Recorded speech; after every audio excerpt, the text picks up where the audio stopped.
Okay, this is chapter 19. It's chemical thermodynamics. If you remember from chapter 5, energy cannot be created or destroyed. That's the first law of thermodynamics. So the total energy of the universe is a constant. But energy can be transferred from a system to the surroundings or vice versa. The whole idea of thermodynamics is looking at processes and trying to determine whether or not they're spontaneous. So a spontaneous process are those that can proceed without any outside intervention.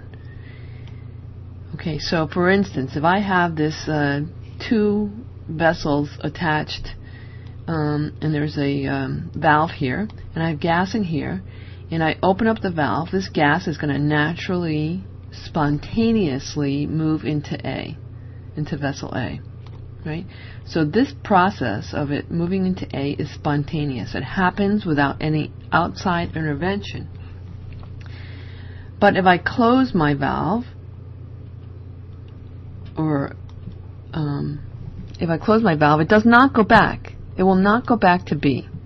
So the reverse is non-spontaneous. If one direction is spontaneous, the other will be non-spontaneous. So a nail left outside is going to rust. That's a spontaneous process. The reverse is not spontaneous. It won't happen, right? You don't see a nail that's rusty becoming clean without some outside intervention. Okay? So spontaneous does not refer to speed. You can have spontaneous processes that are very slow, right? So it's not speed. So for instance, carbon, that is graphite, which is the stuff that's in your pen. So carbon, graphite, going to carbon, that is, I shouldn't do it like that, looks like it's gas, but graphite, going to carbon, which is diamond, just a different geometric arrangement, happens very, very slowly, but it is spontaneous. Okay, so spontaneous does not suggest anything about speed. Spontaneous reactions can be fast and they can be slow. Okay, so here we have ice water. So we have a flask. Let's say it's at room temperature. It's ice, and it's spontaneously, if the temperature is above its freezing or melting point, right? So at room temperature, it's going to be spontaneously. It's automatically going to melt without any outside intervention. But if I have a temperature that is at 0 degrees C, which is the freezing point and the melting point, it's not going to be spontaneous, right? It's going to be in equilibrium. Remember, when we have a phase change going on, we have two states of matter in equilibrium.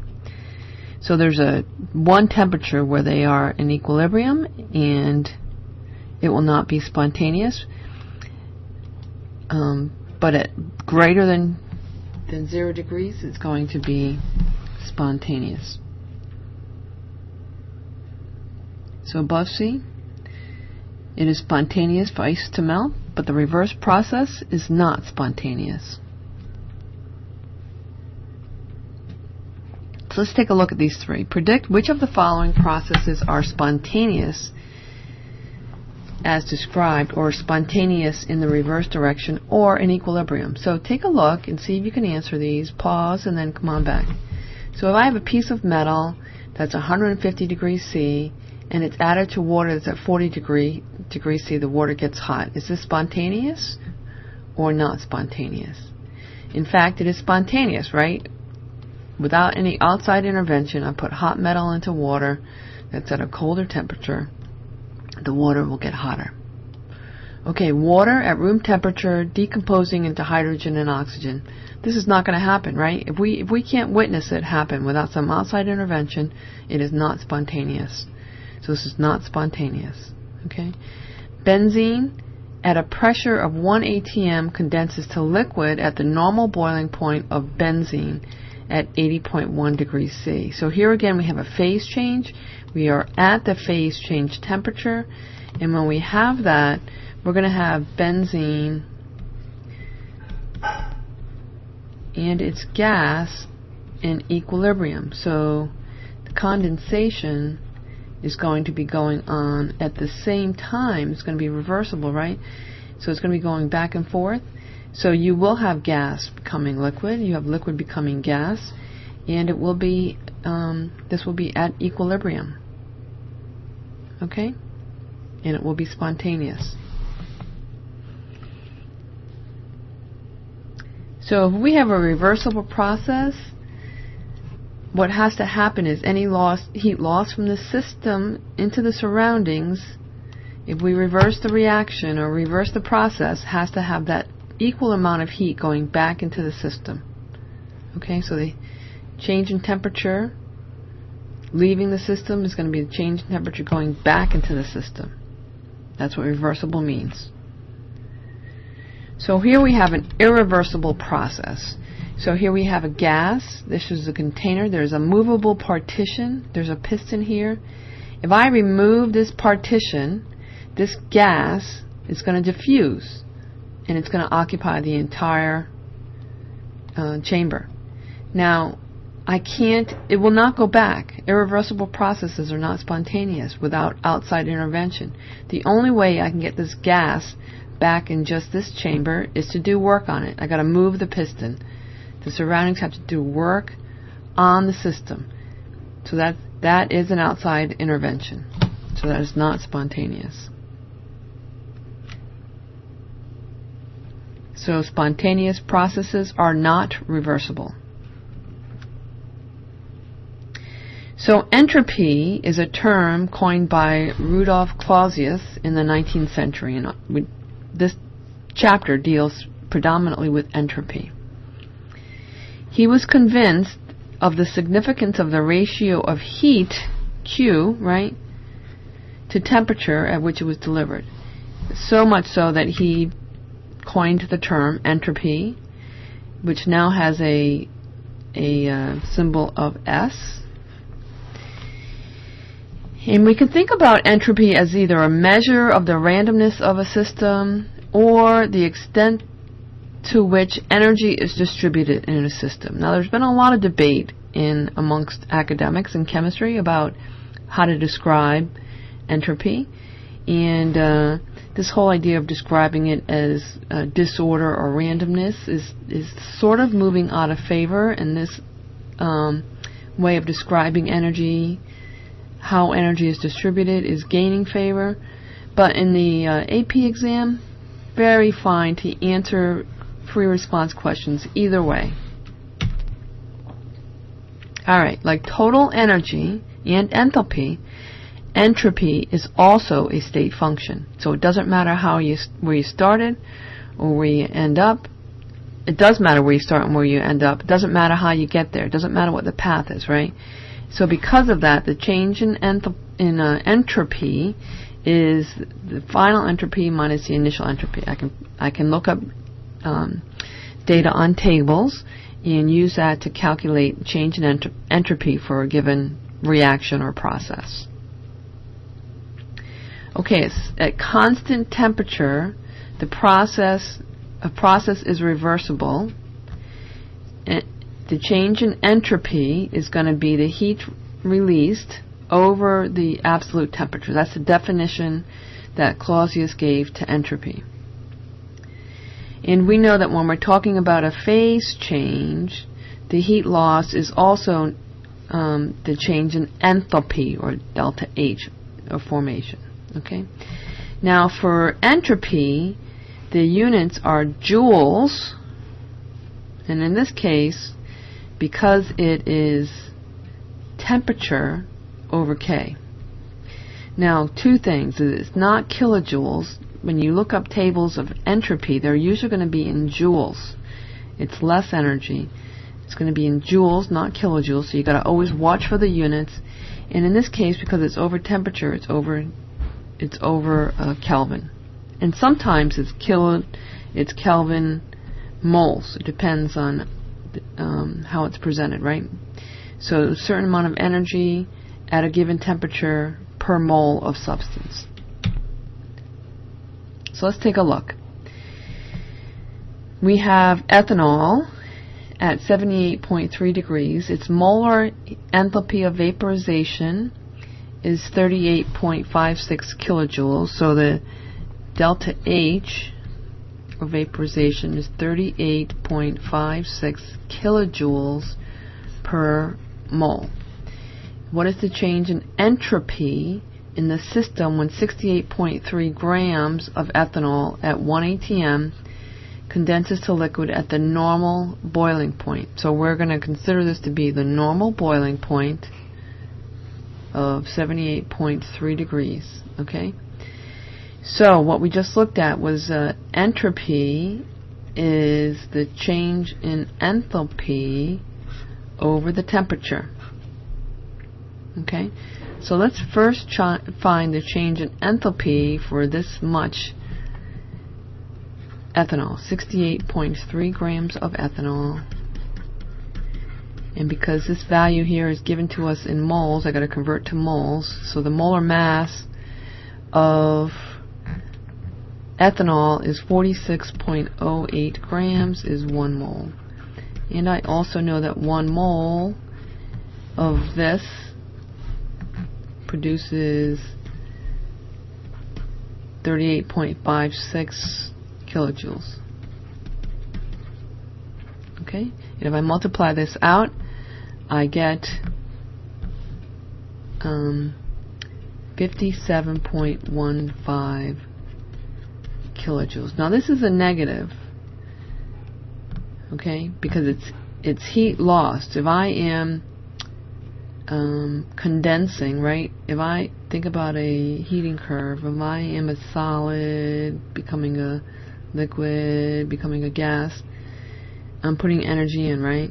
If I am going the opposite way as a cooling curve, I am losing energy, right? So this is going to be a negative delta H. So if I now look at entropy, it's going to be my negative 57.15 kilojoules over the temperature. Now this temperature has to be in Kelvin.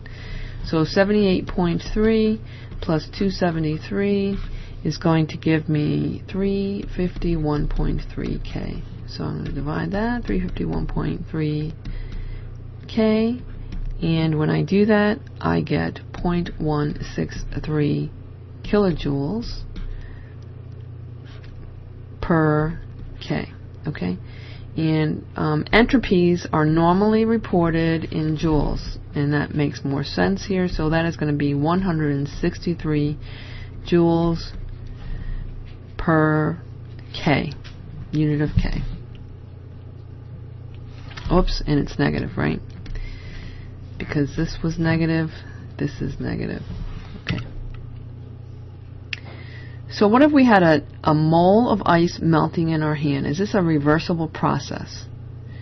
Well, if it's in our hand is going to be warmer than the ice, and it's going to naturally melt. So it's going to be spontaneous and not reversible. Right?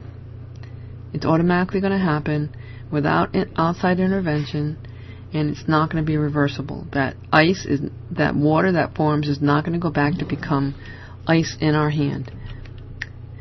But what if the hand was at 273 K, which of course is 0 degrees C, which is the freezing point and melting point of water?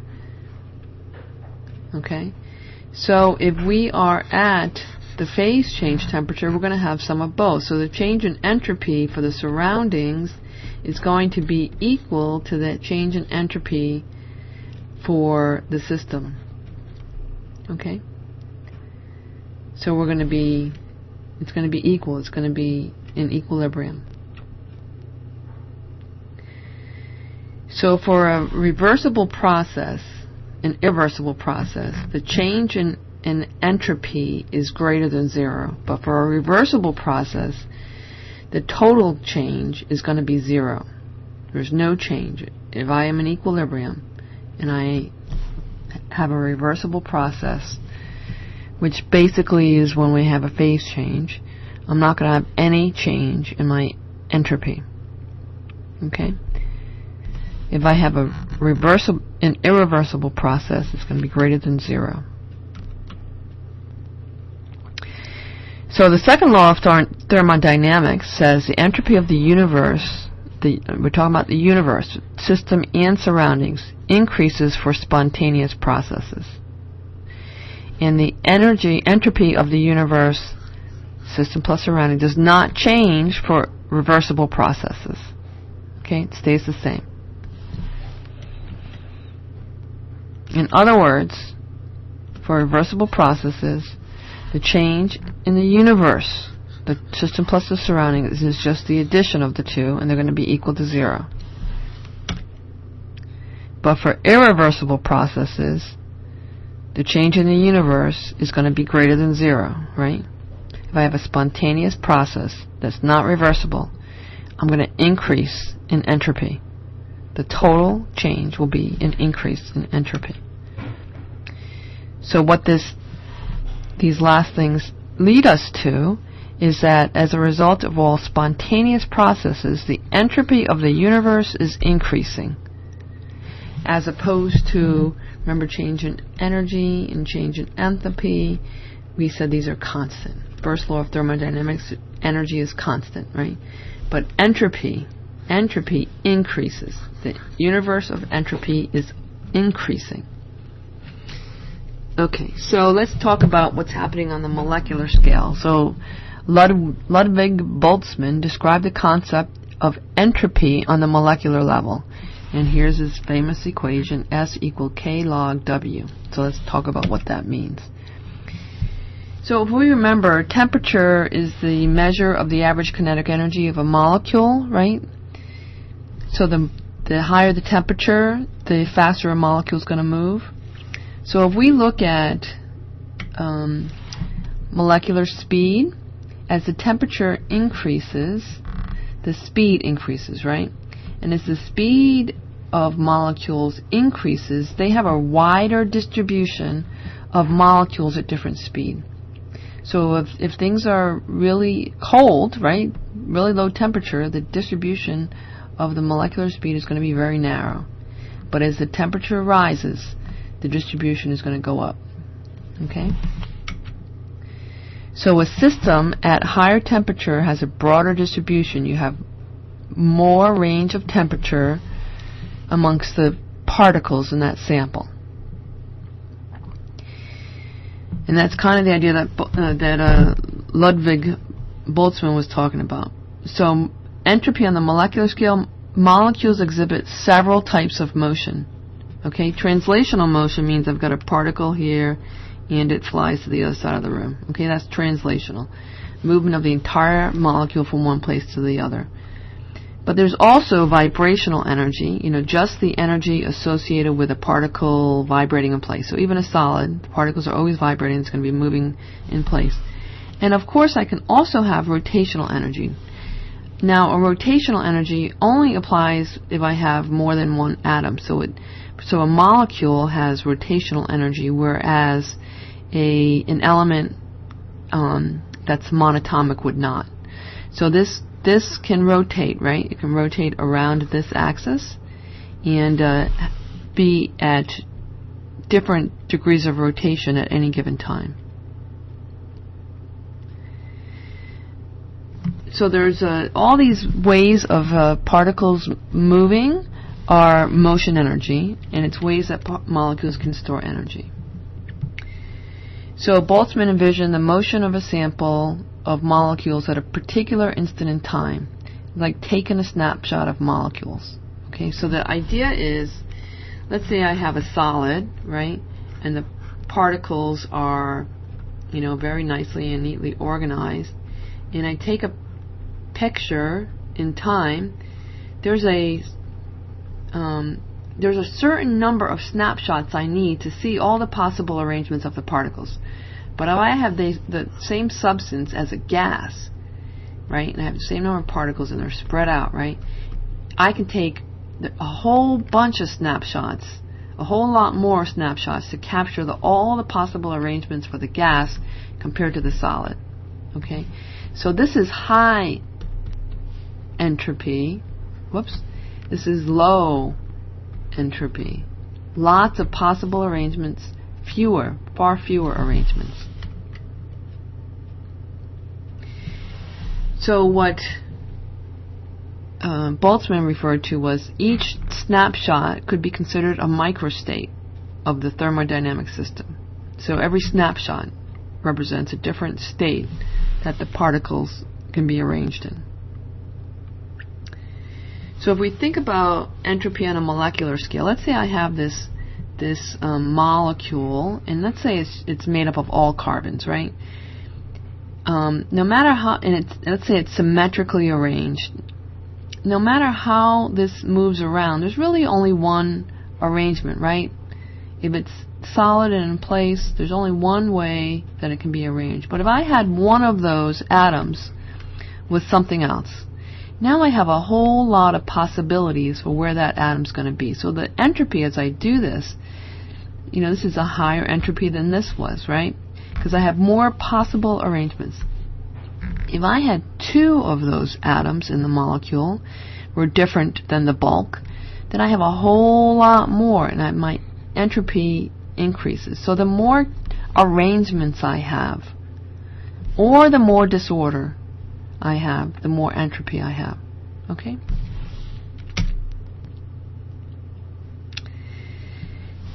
So each thermodynamic state has a specific number of microstates associated with it. So different arrangement of particles, right?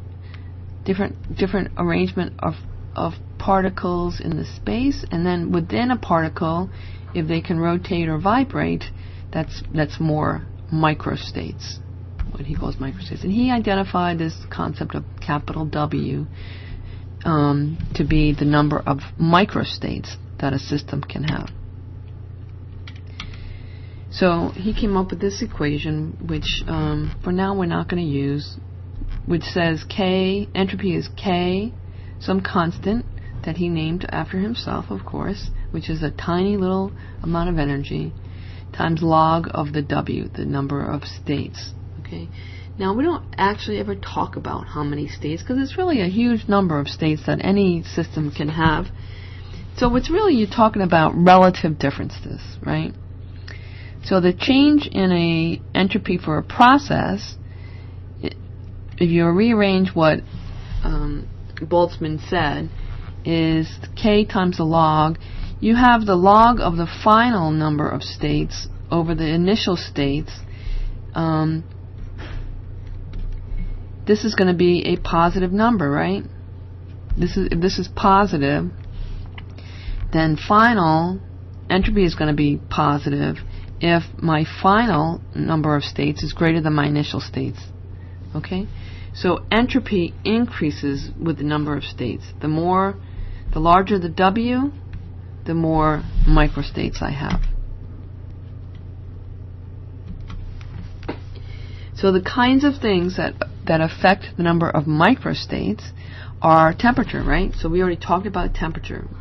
Narrow distribution if the temperature is lower, wider distribution as the temperature goes up, right? More microstates, right? Volume. So if I have particles of a gas in a certain amount of volume, if I were to make the box they were held in equal, I have the same number of particles, then there's more ways for them to rearrange, right? So the volume is going to cause the states to be larger. The number of independently moving molecules. So how many things are actually moving? So let's talk about physical states.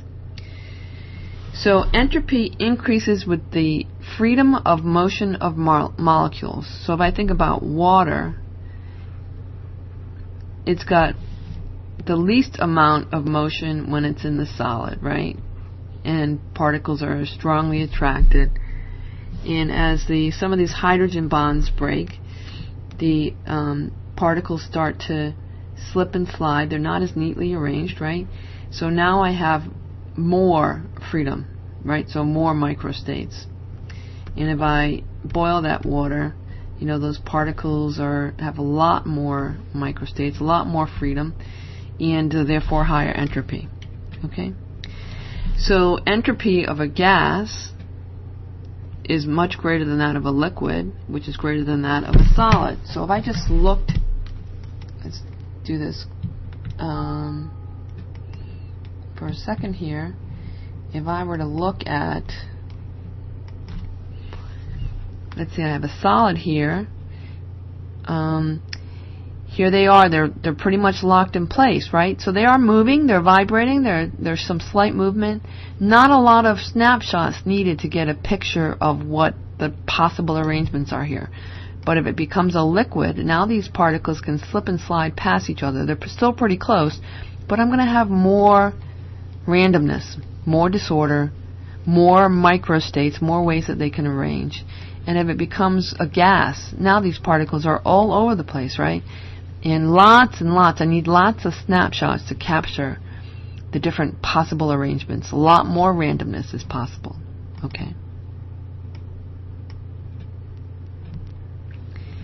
In addition, if I take a solid, let's say I have a cube of sodium chloride, and I put it into water, I go from this nice, neat arrangement to a much more disorganized system.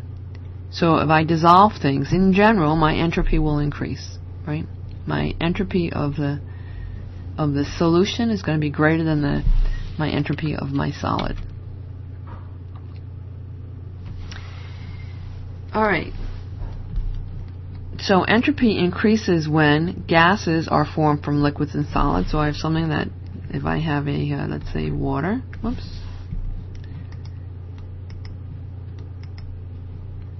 If I have water going from a liquid to a gas, entropy is going to increase, right? Or if I have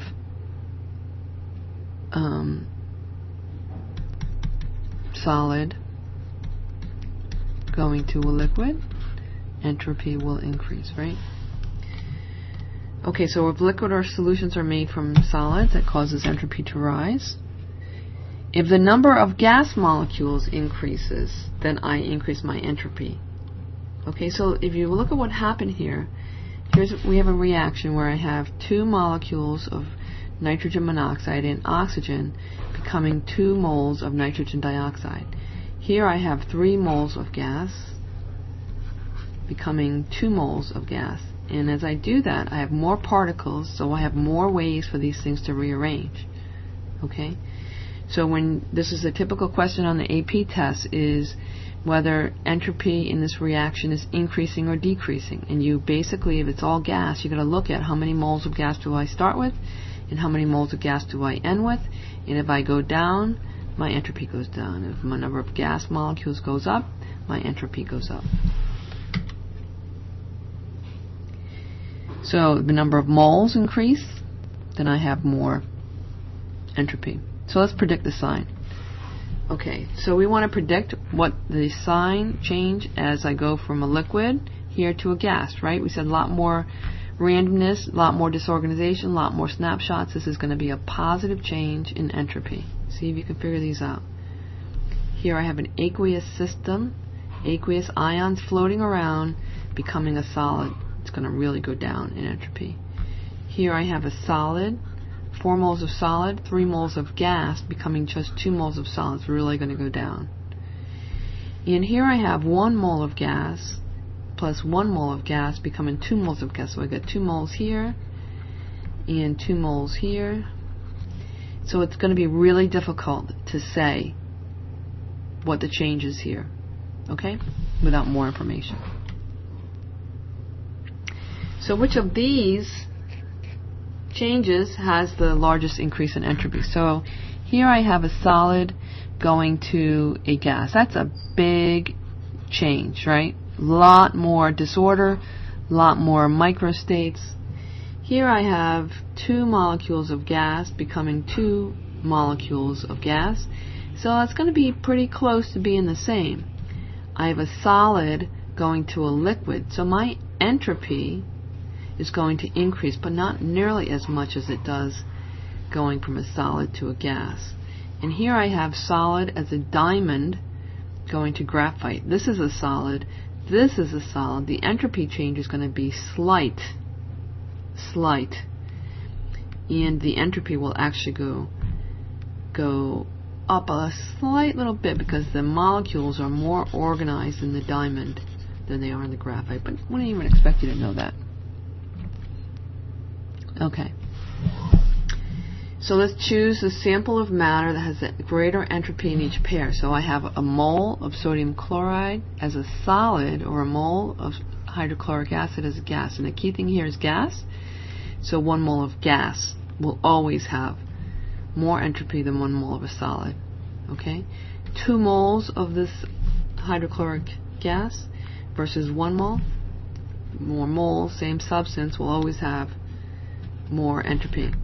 1 mole of HCl versus 1 mole of argon. Now this one's a little bit close because they're both gases, right? But what I have with HCl is I have a molecule versus argon, which is just an element. And what I can do is the HCl can rotate, whereas the argon can't. Argon turns itself around, it's going to still look the same, right? But this can be arranged as, different ways. So there's going to be slightly more disorder. So here it's going to be HCl gas. It has a little bit more. Okay. So if I have a pure crystalline solid, let's say sodium chloride, and the temperature decreases, what's going to happen? So we know as the temperature decreases, the speed goes down, right? Kinetic energy is reduced. The average velocity of the particles is going to decrease. Okay, so what happens at absolute zero? Now, absolute zero, remember, is this hypothetical temperature, or this hypothetical state, where my temperature Kelvin is 0, and motion stops, right? So theoretically, motion will stop. So the third law of thermodynamics is that the entropy of a pure crystalline substance at absolute zero, that's 0 K, or 0 on the absolute scale, is 0. Okay?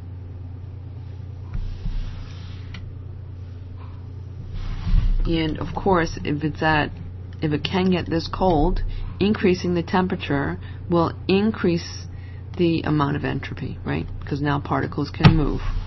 Once they can move, the more movement, the more entropy. We can look at what happens to entropy during phase changes in a heating curve. So if I have a solid and its temperature is increasing, those particles are still pretty nice and neatly arranged, but they are able to vibrate a little bit more. The vibration is going to be faster. Once it melts, there's a sharp increase in the disorganization, the disorder that comes with that melting process.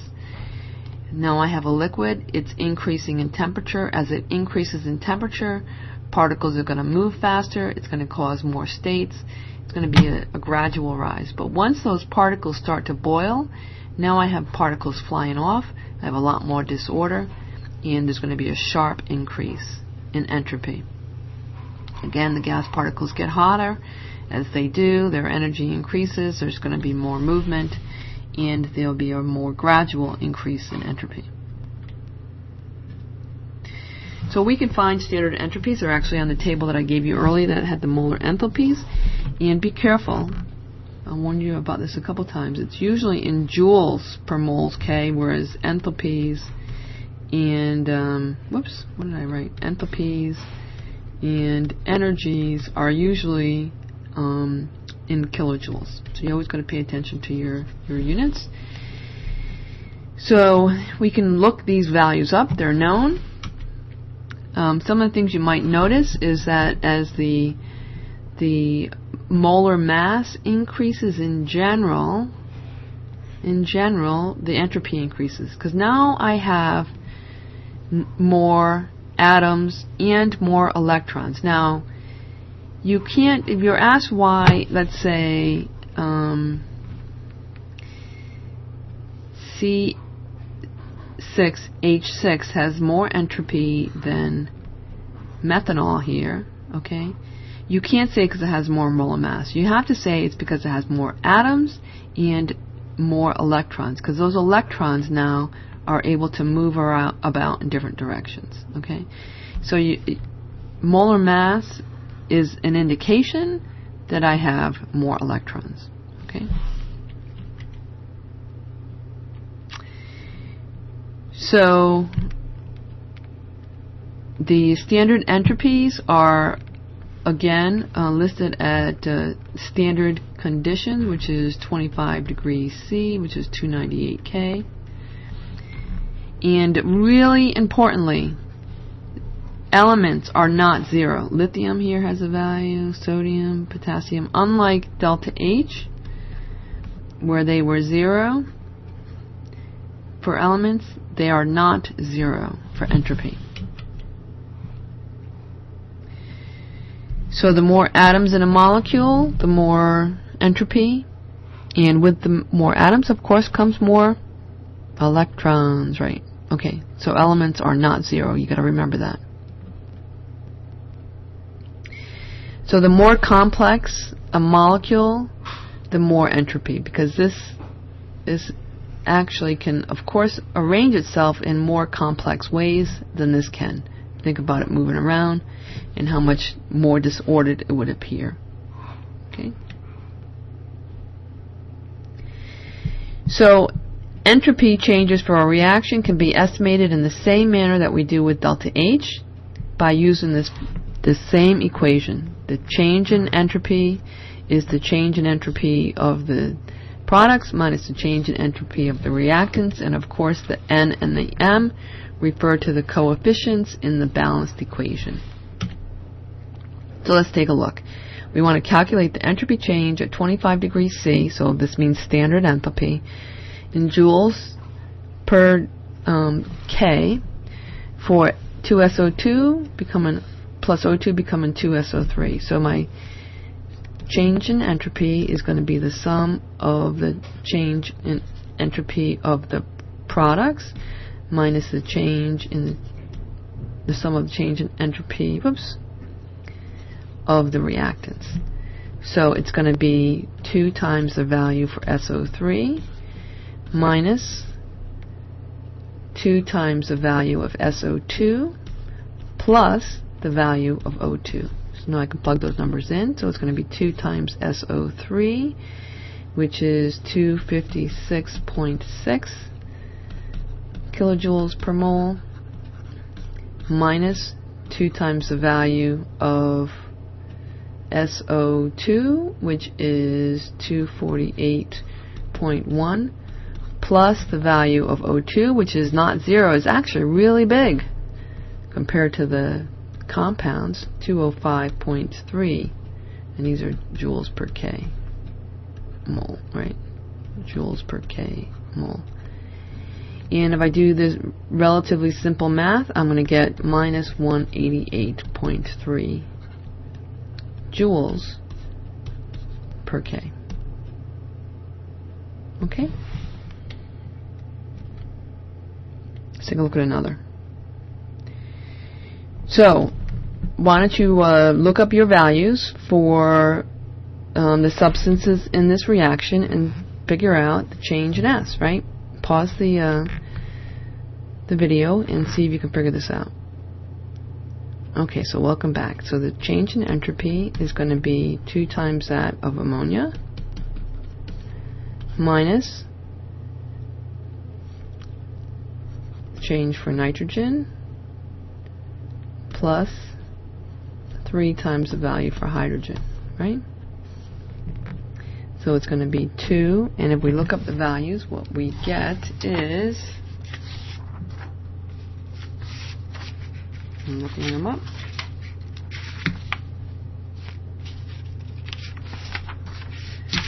two times NH3. NH3 is 192.5 joules per kilogram mole, minus nitrogen is 191.5 plus 3 times the value for hydrogen, which is 130.6.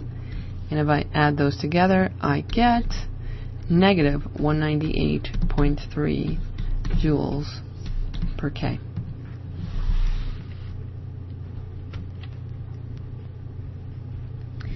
So spontaneity, whether or not a reaction is going to proceed without outside intervention, depends on both enthalpy and entropy. So how do we relate these in a quantitative way? Well, I'm going to give you a little prelude, and then we're going to talk more about this in the next podcast. So heat that flows into or out of the system changes the entropy of the surroundings, right? So heat lost by the system is heat gained by the surroundings and vice versa. So for an isothermal process, isothermal means constant temperature. The change in the surroundings is the heat lost by the system divided by the temperature. So at constant pressure, when there's no work, Q of the system is the same as delta H, right? So change in enthalpy of the system is delta H over T, right? So the universe is composed of both the system and the surroundings. So the universe is the combination of the system, change in entropy, plus the surroundings. For spontaneous processes, in order for them to be spontaneous, they have to result in a change in entropy that is positive. They have to create more disorder. So we said the change in S of surroundings is minus Q over the temperature, right? The Q of the system is the same as its enthalpy, right? So the universe is going to be equal to the change in the system minus the enthalpy over the temperature. Now, we're just rearranging stuff. You don't really have to be concerned with how we derive this, but you need to know how to use them. And this is what we're going to talk about in more detail next time. And this is going to become a very important equation for determining whether or not a system is spontaneous, and we're going to have a lot of questions on the AP exam that use this. Okay, so we're going to stop there.